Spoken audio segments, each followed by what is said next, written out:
So what workshop was that? For me, for saying some you guys go. Saying something to heal.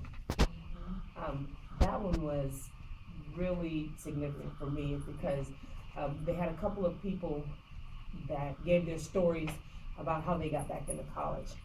One young lady, well, she was 54 years old, so it just kind of touched me because I'm 53, she's 54, and so she was talking about how she was born and raised in a family that her parents were drug addicts, and they died early, and so she just kind of had a lot of odds against her, but she was determined for her children not to grow up the way she did, and although she strayed away, because she said, I've been in every prison in the state of California, but here I am today. I love all my teachers, and she was just so, she just made you feel in the room. And she got up at the end and she began to sing, "This Little Light of Mine, I'm gonna let it shine." And it just made everybody just stood up and just clapped with her. And there was another man there that he served in San Quentin for 15 years. And he talked about how he went through all that prison life when he came out and got back into school. And that was just so encouraging to me because it's like, wow, they went through way more than I did, and they're going to college, and it was awesome. Oh, it was awesome. Really moving. Really moving. Okay.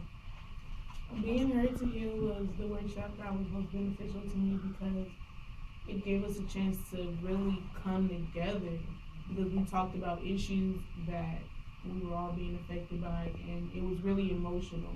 There was a lot of times when we were all sitting there teary-eyed, and it was really informational because there are people who didn't know what was going on within the community because they were raised with a blind over it. And I like that workshop because it opened it up and let us know that there is a problem, and it helped us cope with how we can get through the problems. And it lets us know that this is not something that we're always going to be in because we're the light and we're the way. We have what it takes to fix the problem, and that's why I like being here today. And it also touched on subjects of kids being leaders, and it showed you how to be a leader, and then it went through the definition of reactionary and revolutionary. Reactionary is something like temporary. Say you're mad at the police for doing something or the way they treated somebody, basically Trayvon Martin, and you get frustrated with them, and then you act out I forgot where that was, and they just started destroying police cars and everything in stores. That's reactionary. Or you can be revolutionary, which is basically getting an education and going and fighting for laws, making new laws and stuff for policemen, against brutality. So that's the difference between those two. And I like that quote that they had, and it said, down. the quote was the young are the revolution because they inherit the revolution. And it was by,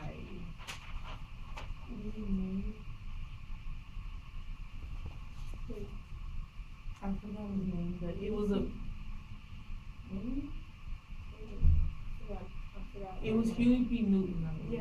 Yeah. And he said, the young are the revolution because they inherit the revolution.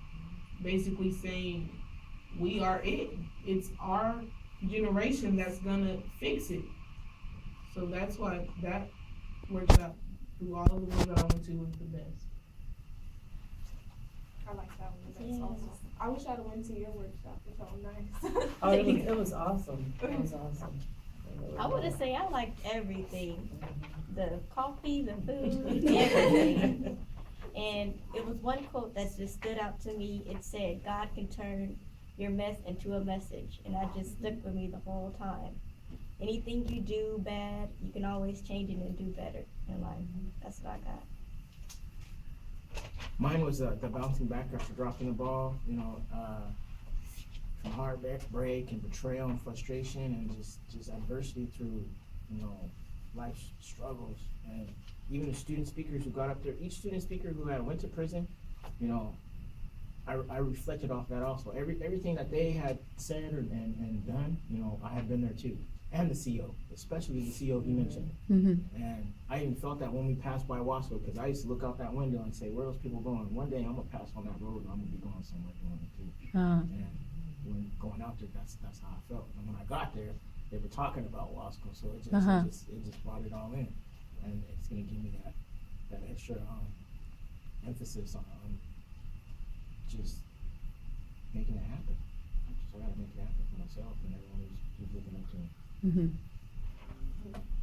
So it sounds like you guys got a lot of motivation to persist through the semester and and Well, beyond. Like, I can understand that.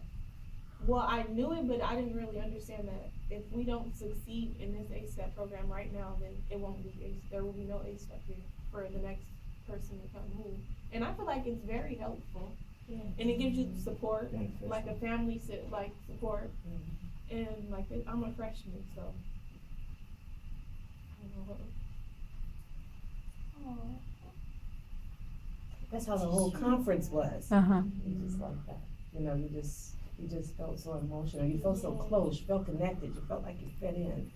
And it was just, it was beautiful, it was really beautiful. I came back and talked about it at church yesterday, and one of the ladies asked me, well, she knew what Umoja was, what it meant. She said, that's unity, and I said, Uh-huh. that it is. She asked me, you know, do you think that we could do, Kwanzaa this year? I've never done that, I've never participated in it. And I said, I've been really thinking about it, I think I will. Uh-huh. Because it's our heritage, it's our history, and it was so beautiful to see all of that come together at that conference. And then it's like she's crying, she's got my tears too. I can cry too, because it was really such a beautiful experience. And I would love for the next group to see that, to see that and hear the stories of the speakers. And, you know, they came from just hard backgrounds. I mean, Mr. Wynn was adopted, you know, his mother gave him up, Mhm. and he was adopted, he went through a lot, and he was just an awesome speaker and very passionate about it, you know.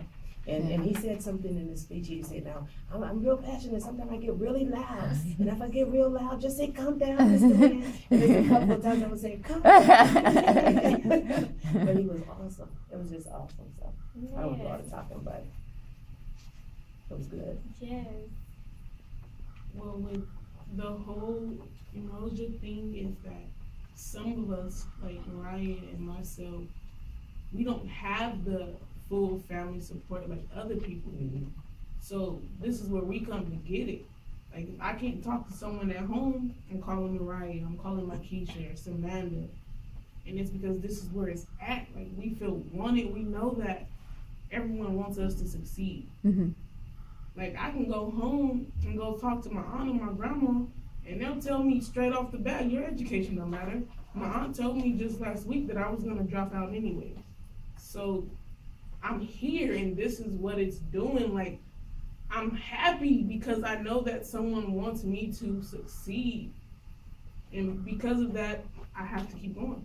I Right, have to, and that's what ASTEP is doing for me. It's pulling us together. right. Not just someone, a whole lot of someones. Yeah. And you probably feel how many someones, Yeah. a whole community of someones. Yeah. See, and that's what it is. It's the community that's looking for just new student support. And it's for us to get the information and share it, or better ourselves to better someone else.